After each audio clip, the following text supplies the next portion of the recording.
everyone. It's lovely to be with you today to do this assembly for you.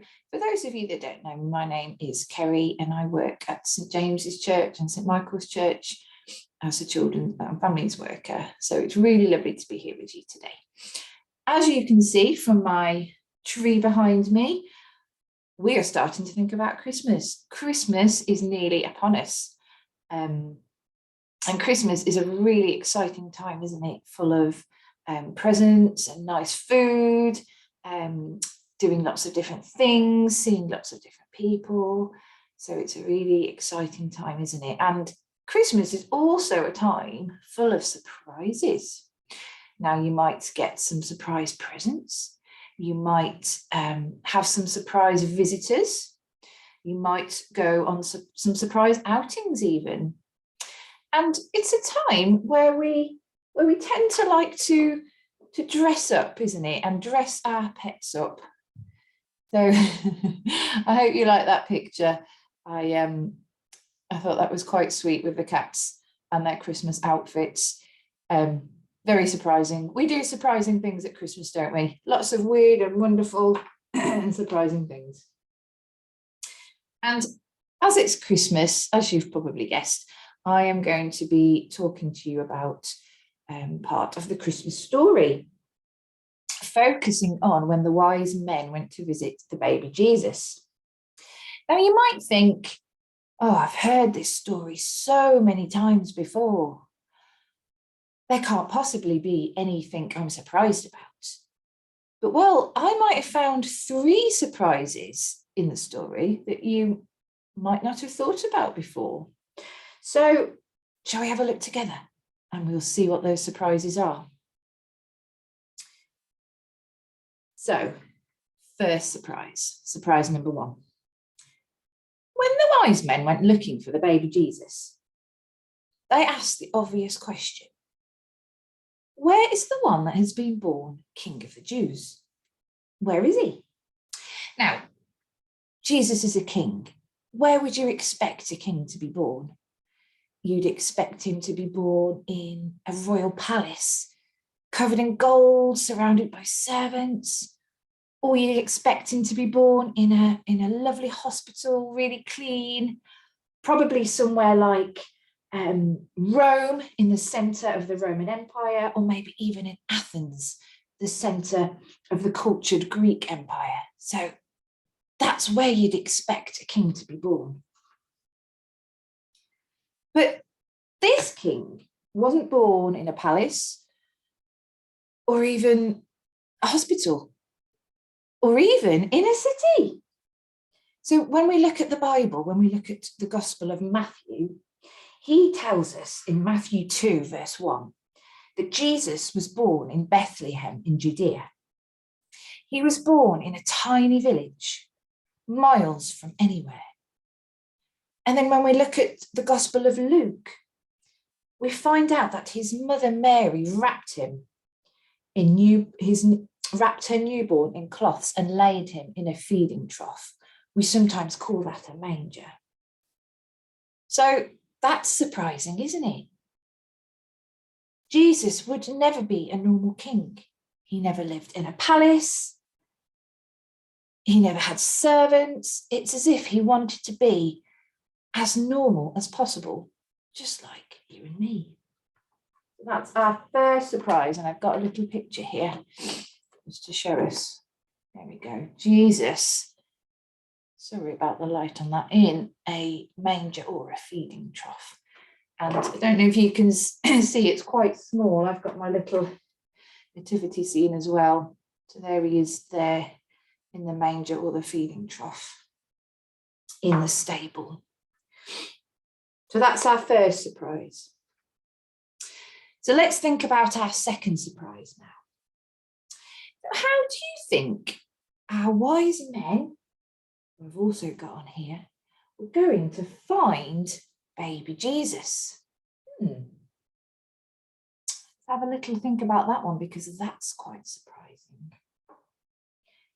So they did a very sensible thing. They went to the most important person, the king of that country, because they thought, well, if there's another king being born, he's going to know where he is, surely. So they asked him, his name was Herod, where is the one who has been born king of the Jews?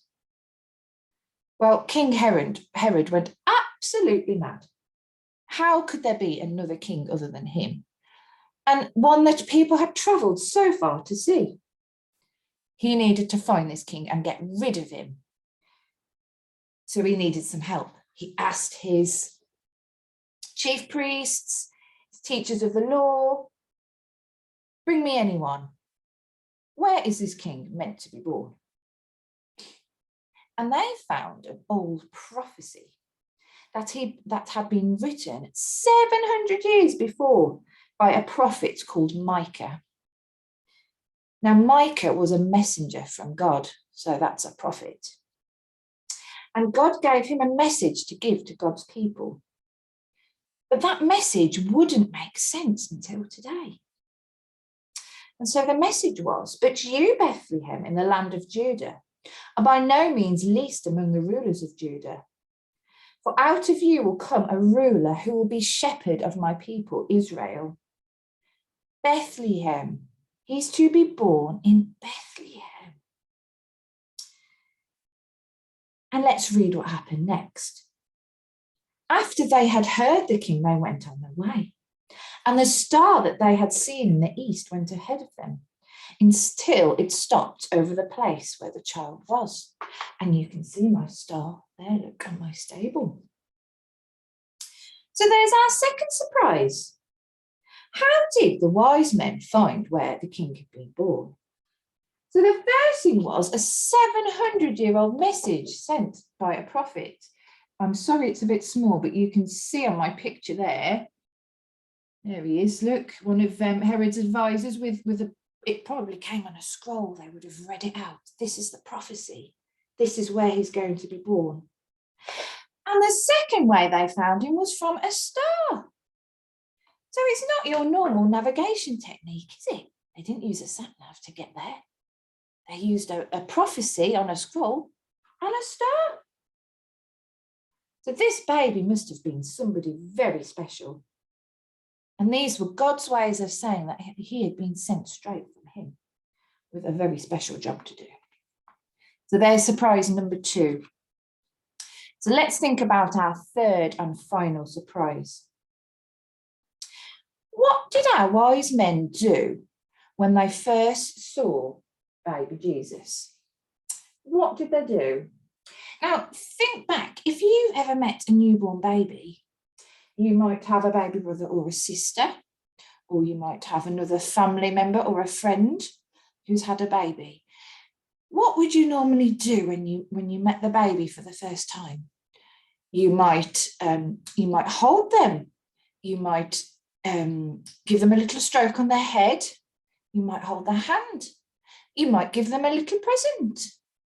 Well, let's read about what our wise men did when they came to see the baby Jesus.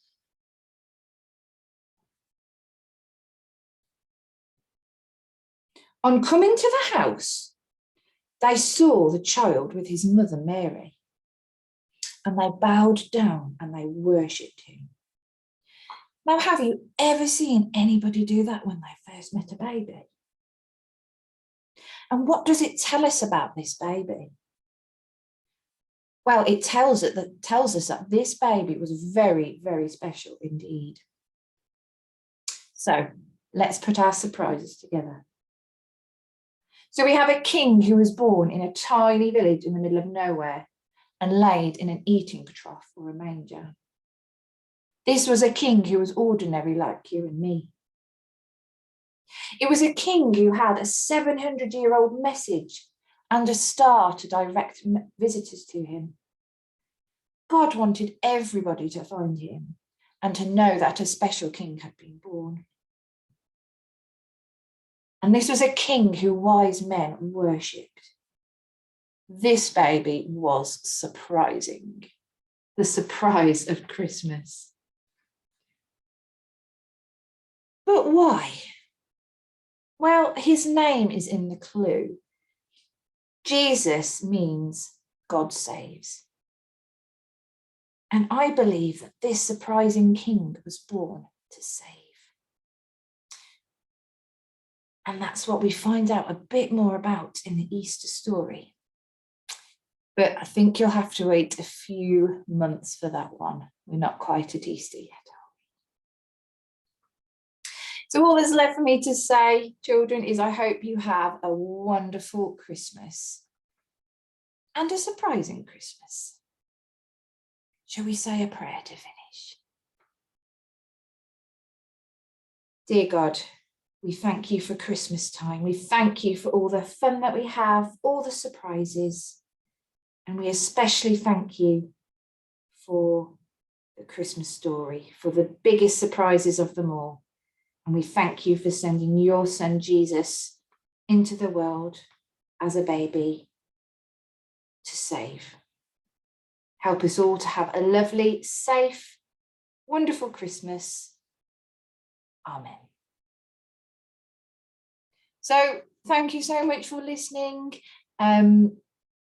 It's really nice to have done this for you today. Take care, everyone. Bye.